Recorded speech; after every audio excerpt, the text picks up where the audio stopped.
கதையின் தலைப்பு சிறிய குரல்.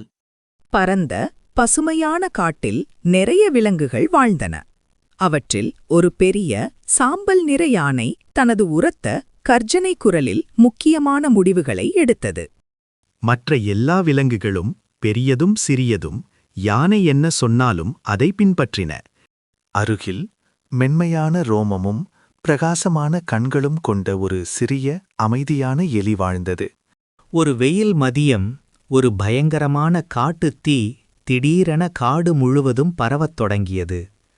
பச்சை இலைகளை புகையாக மாற்றியது.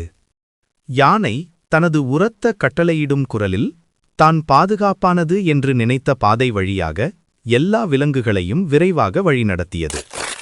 ஆனால் அவர்கள் அவசரமாக சென்றபோது அந்த பாதை விழுந்த மரங்களாலும் அடர்ந்த புதர்களாலும் முற்றிலுமாக தடுக்கப்பட்டிருப்பதைக் கண்டார்கள்.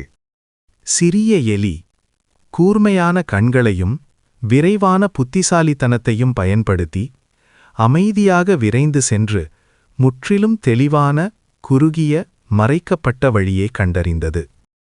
ஒரு சிறிய தைரியமான கீச்சுக்குரலில் எலி தனது கண்டுபிடிப்பை உயர்ந்த யானைக்கு கிசுகிசுத்தது.